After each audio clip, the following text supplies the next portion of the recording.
everyone. Good morning. I'm Joyce Taylor. I'm the Chief Engineer of Maine DOT.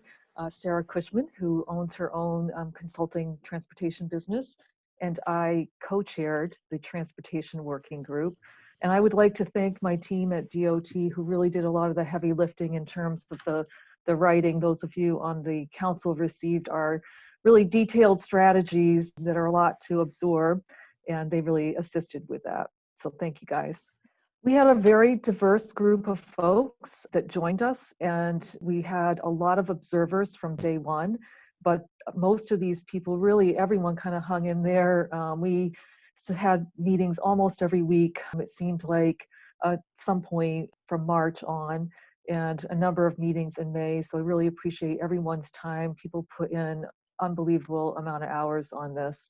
So thank you. So our working group process, we really had that robust participation. We always had observers day one showing up. We allowed folks who were observers as guests to speak at the end of the meeting so we could hear their thoughts. And we had many more people when we started doing Zoom calls joining in. We had broken into 3 subgroups. It became clear that there were some really unique challenges for rural Maine and transportation that were a little bit different than suburban, urban Maine, and then basically heavy and medium truck fleets and looking at the truck contributions. So we did have those subgroups for a while, and then we came back as a whole group to continue talking about strategies.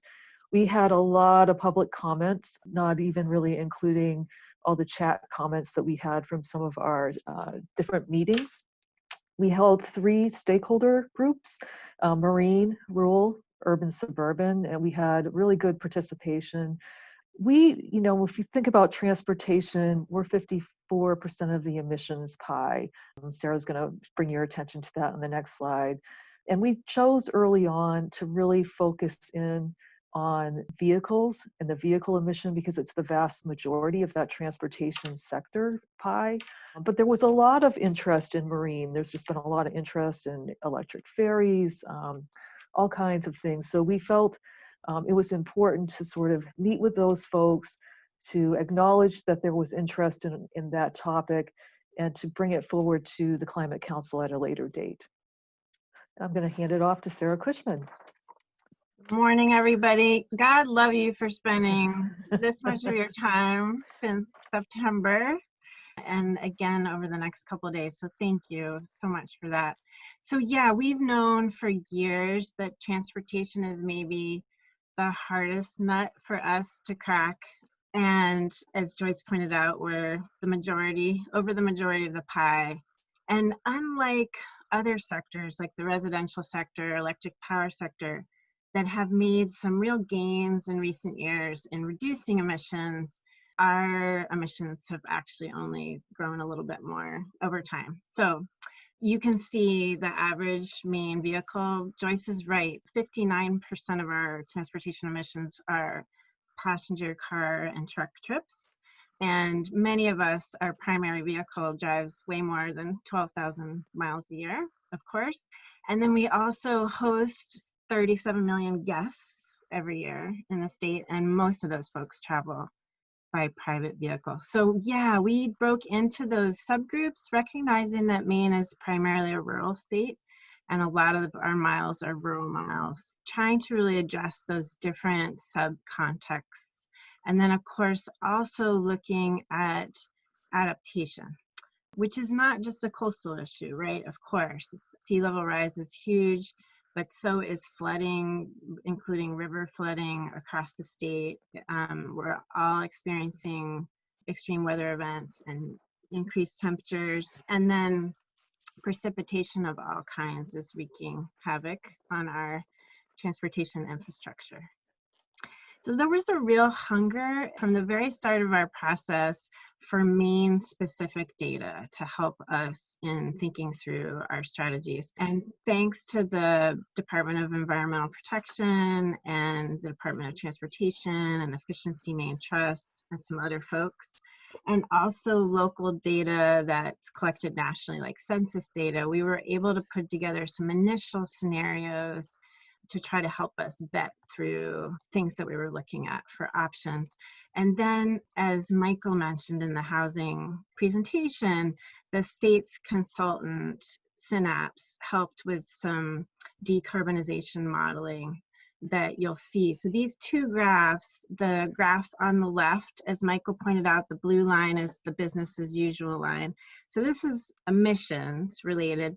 And the initial scenarios that they ran were very heavy on the electrification side of things, right? So electric vehicles. And a number of our group members were concerned about the feasibility. For example, 90% adoption rate of EVs by 2050. We also, I think as a group, carried some questions about how reducing vehicle miles traveled could impact things. And so we asked for that green line, T3, was the third scenario, involved very ambitious and also feasible reduction in vehicle miles traveled, which you can see helps us get to our 2030 target. So not just getting to 2050, but 2030 as well. And then on the right side graph, this is about electricity consumption by the transportation sector. And so again, I draw your eye to that T3 line, and it's with that emphasis also, it's a full mix, right, with electrification and fuel efficiency and everything that's in the listed in that left sidebar. It's really tremendously, significantly lowers the burden that we would put on the grid too in that scenario. So I think folks have spoken really eloquently today to the ties between the pandemic and the climate crises and equity, deep equity concerns that all of those things expose. And our strategies definitely are looking also at that synergy side of things, right? How can we leverage our economic recovery to also make Maine stronger and more climate resilient? And you know, it's very obvious that jobs are created when we talk about things like building more charging infrastructure and expanding broadband and adapting our physical on the ground transportation infrastructure. But our strategies also include how do we get folks to jobs and ways that actually increase access to those places of employment, which we know we hear from employers, whether you're in Limestone or Scarborough, that's a huge issue. And I think we can never forget on the household level that Mainers spend 30% on average of their income on transportation. And for those of us who are in lower income households, it's closer to 40%. And so it's nothing to sneeze at when we talk about strategies that really save Mainers on fuel and maintenance and vehicle purchase costs. And there are some real quick wins, and I think the pandemic really ties in with that too and has shown us some of those things. We'll talk more about broadband, which I think is on every stakeholder's mind across the spectrum. But things as simple as, can I take a safe walk? You know, maybe it's a decent shoulder on the rural road that I grew up on. Maybe it's a sidewalk in a village area. Those things are quick wins and also really critically important. Back to Joyce. Thank you, Sarah. So we're going to talk about these 5 strategies. There's a lot of detail behind them that we don't have time to talk about today that are in our full write-ups.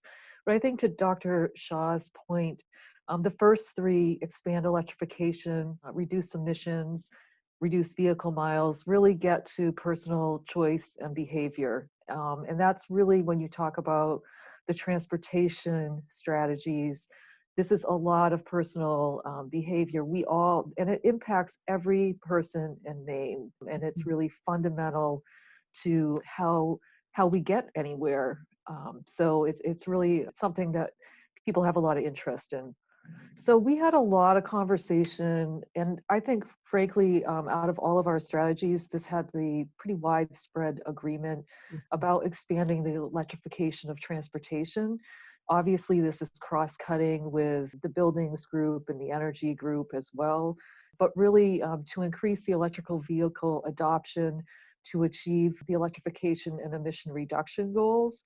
So some of this work has been ongoing. This first bullet to design comprehensive and consistent approach to monitoring and overseeing electrification efforts and expanding the EV charging infrastructure. Efficiency Maine has done a great job with some of the Volkswagen money to start this effort. But there's a lot of people, private business, public buildings, for example, that do have electrification, the ability for people to charge, and just trying to figure out where all this is and to be able to help people understand who might have range anxiety about buying an electric vehicle, that they really do have possibilities and options. We still have more work to do in terms of places of work and apartment buildings, things like that, where people share parking lots, and to be able to bring more infrastructure for the charging system there. And I think we spent a lot of time about, we really need to know where we want to go. Sometimes it's a little piecemeal right now. So we talked about a comprehensive EV expansion study to build off some of the work that's already been done so that we make good financial choices about where we need to go further. We had a lot of talk about equity. There's no doubt that today's stock that's available here in Maine, I mean, these are cars that are expensive, and the average Mainer may not consider buying them right now. We have a lot of older vehicles in this state. People drive those vehicles longer typically than in other states. So I think the electric vehicle, we need to find a way to really look at low income and rural drivers. Electrification is really important for the rural Mainer. This could be one of the best strategies for them. We did talk about electric bikes. They've come a long way, and they could be a really great option for some people. One thing I would say, being in the transportation industry, I've been working on autonomous vehicles and the rulemaking for Maine and the use of those. There is no doubt in my mind that the manufacturers are driving electrification because of the autonomous technology. So I think this is a more doable strategy than maybe some people believe. So our second broad strategy is addressing the fact that the vast majority of our current fleet, our vehicles on the road, are internal combustion engine driven. And so how can we increase their efficiency? And we talked about a whole range of strategies, and they're all still in our packet. You can sort through them, including behavior change on the sort of household level. Two areas of emphasis we really wanted to bring to the council's attention are encouraging companies to voluntarily, and this came out of our medium and heavy duty trucking group, encouraging companies to voluntarily participate in US EPA's Smart Rate program. So that's a program that helps improve fleet freight efficiency specifically, and is pretty impressive. The other area of emphasis was around expanding alternative fuels. So for example, leveraging the current waste oil to biodiesel production in the state, that both the manufacturing and then also distribution that gets that everywhere in the state that it needs to go. The third broad strategy that we wanted to offer you is looking at how do we enable folks to be able to drive less? And also, how do we address the needs of many Mainers who can't drive at all? And so much of this comes back to how we support private investment and also public investment in places where people can walk and bike and take the bus. So thinking about our rural crossroads and our neighborhoods and our village areas and urban centers too. And teleservices, I think none of us at the table, or a few of us, saw it of how high that would rise to the top in terms of our areas of emphasis. And our eyes really have been opened. For example, on our rural stakeholder call, a stakeholder from Washington County shared how he could never have imagined his employees all working from home, and yet they had made that transition. And he said, I've noticed for years, I've been watching work dry up at the local level and folks having to travel further and further for jobs. And now I've got my employees are back in their hometowns. They're there day to day, every day. They're able to enlist to help out with the volunteer fire department. There's a community building co-benefit and ramification. It's sort of a rebirth of a new form of community and work. And then, so transit in Maine is fairly underfunded compared to other similar jurisdictions. And so we spent quite a bit of time thinking about how could we build capacity there, and including for our existing transit networks, but also how do we take another look at, and I loved Dr. Shah's reminder that everything from Mandela, that everything is impossible until it happens. I think so many of us have looked at things, for this is an example, the large yellow school bus, right, which might be traveling with just a handful of kids now in a particular town with quite a bit of municipal investment in that resource. And how could we rethink that and use our Yankee ingenuity and the particular context of the world as it is right now, and maybe we swap out that big yellow school bus for an accessible van, for example, that takes those kids still to school morning and afternoon, but the rest of the time is available for trips to work, for trips for seniors with disabilities to services. It's something that I think many of us think, oh, we've looked at that before and there's all these barriers, it's impossible, but what could be done now? So we also did talk about adaptation. And I think, you don't have to look much further than Vermont when they were hit with Tropical Storm Irene, and they had whole counties of roads and bridges wiped out and left people completely stranded for weeks until emergency services could get to them. So we said and I think we had a lot of agreement around this strategy as well, to adapt to increase resiliency because of climate change. And we think we need to do a statewide infrastructure vulnerability assessment.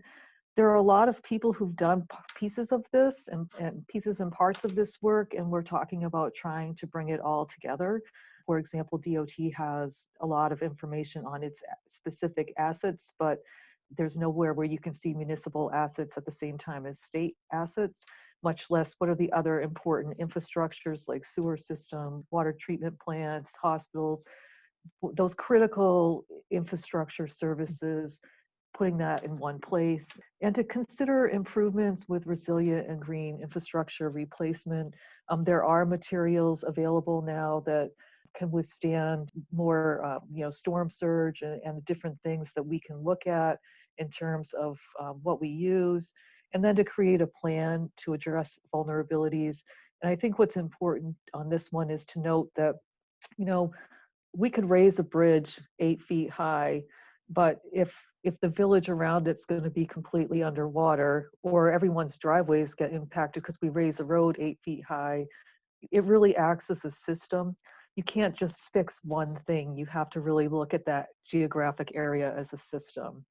And the other thing I would just share is every DOT in the country has to do a transportation asset management plan, and we have to identify risk. I think it's really interesting. You might not think of DOTs as being environmental stewards, but every DOT listed climate as a risk. And I think that speaks to the depth of this issue. And if you're in Arizona, it might be a dust storm causing you to not have visibility. Here in Maine, it could be these frequent large storms we have. So I just find that interesting and thought I'd share it with you. So we also talked about exploring mechanisms to fund transportation needs and facilitate emissions reductions.